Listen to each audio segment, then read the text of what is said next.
ಅವಕಾಶವನ್ನ ನಮಗೆ ಕೊಟ್ಟಾರ. ಆ ಮರಗಳ ಘರ್ಷಣೆ ಕಾಡಿಗೆ ಬೆಂಕಿ, ಮರಗಳ ಘರ್ಷಣೆ ಕಾಡಿಗೆ ಬೆಂಕಿ ಆದ್ರೆ ಮತಗಳ ಘರ್ಷಣೆ ನಾಡಿಗೆ ಬೆಂಕಿ ಅಂತ ಒಂದು ಮಾತಿ. ಆ ಮರಗಳು ಅಲ್ಲಿ ತಿಕ್ಕಿ ತಿಕ್ಕಿ ಅವು ಘರ್ಷಣೆಯಿಂದ ಅಲ್ಲಿ ಬೆಂಕಿ ಇಳುವಂತಾಕ. ಆದ್ರ ಸಮಾಜದೊಳಗ ಜಾತಿ ಮತ್ತು ಮತಗಳಿಂದ, ಕೋಮು ಗಲಭೆಗಳಿಂದ ನಾಡಿನೊಳಗ ಬೆಂಕಿ ಉತ್ಪಾದನೆ ಆಗಬಾರದು ಅಂತಂದ್ರ ನರೇಂದ್ರ ಮೋದಿಜಿಯವರ ಸರ್ಕಾರಕ್ಕೆ ನಾವು ನೀವೆಲ್ಲರೂ ಕೂಡಿ ನಮ್ಮ ಮತವನ್ನು ಹಾಕಬೇಕು ಅನ್ನುವಂಥದ್ದು. ಯಾವ ಮೋದಿಜಿಯವರು ಏನದಾರಲ್ಲ ಅವರು ಬರೀ ರಾಜಕಾರಣಿಗಳಲ್ಲ, ನಮ್ಮ ಪ್ರಹ್ಲಾದ್ ಜೋಶಿ ಅವರು ಏನದಾರಲ್ಲ ಅವರು ಬರೀ ರಾಜಕಾರಣಿಗಳಲ್ಲ.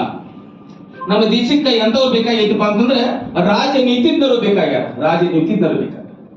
ರಾಜಕೀಯವನ್ನು ಮಾಡಲಿಕ್ಕೆ ಎಲ್ಲರಿಗೂ ಬರ್ತಿತ್ತು, ಅದರ ರಾಜನೀತಿಯನ್ನ ಅನುಸರಿಸಲಿಕ್ಕೆ ಎಲ್ಲರಿಗೆ ಬರುವುದಿಲ್ಲ. ಅಂತ ನಾಯಕರು ಮೋದಿಜಿಯವರು, ಪ್ರಹ್ಲಾದ್ ಜೋಶಿ ಅವರು, ನಮ್ಮ ಎಂ.ಆರ್. ಪಾಟೀಲ್ ಅವರು, ಮತ್ತೆ ಯಾವ ನಮ್ಮ ರಾಜ್ಯದ ಮಂತ್ರಿಗಳಾಗಿರ್ತಕ್ಕಂಥ ಬಸವರಾಜ ಬೊಮ್ಮಾಯಿ ಅವರು ನಮಗೆ ಸಿಕ್ಕಿದ್ದು ನಮ್ಮ ನಿಮ್ಮೆಲ್ಲರ ಪುಣ್ಯ ಅಂತ ಹೇಳುದು. ಯಾಕಂದ್ರೆ ನಾವು ಬೇರೆ ಪಕ್ಷದವ್ರನ್ನ, ಬೇರೆ ಪಾರ್ಟಿಯವ್ರನ್ನ ನಾವು ಯಾರನ್ನು ನಾವು ಇದನ್ನ ಮಾಡಕತ್ತಿಲ್ಲ. ಆದ್ರೆ ನಮ್ಮ ಪಕ್ಷ, ನಮ್ಮ ನಾಡು, ನಮ್ಮ ಒಂದು ಜೀವನಕ್ಕೆ ಏನು ಬೇಕಪ್ಪ, ಯಾರು ಬೇಕು ಅವರನ್ನ ನಾವು ಆರಿಸಿ ತರಬೇಕು ಅನ್ನುವಂಥದ್ದು ಉದ್ದೇಶ ಮಾತ್ರ ಇದರಲ್ಲಿ ಐತಿ.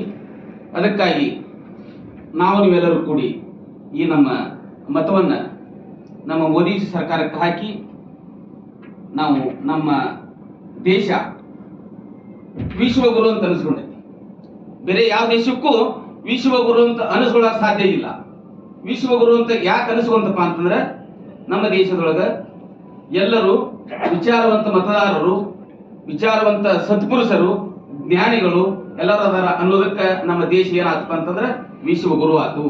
ಆ ವಿಶ್ವಗುರು ಅನ್ನುವಂಥದ್ದು ಕಾಯಮ್ಮಾಗಿ ಇರಬೇಕಪ್ಪ ಅಂತಂದ್ರೆ ನಾವು ಮೋದಿಜಿ ಸರ್ಕಾರಕ್ಕೆ ನಾವು ನಮ್ಮ ಮತವನ್ನ ಹಾಕಬೇಕು ಅನ್ನುವಂಥ ಮಾತನ್ನ ಮತ್ತೊಮ್ಮೆ ತಮ್ಮೆಲ್ಲರಿಗೂ ಕಳಕಳಿಯಿಂದ ತಮಗೆ ನಮಸ್ಕಾರಗಳೊಂದಿಗೆ ಕೇಳಿಕೊಂಡು ನಾನು ಎರಡು ಮಾತುಗಳನ್ನ ಮುಗಿಸುತ್ತೇನೆ.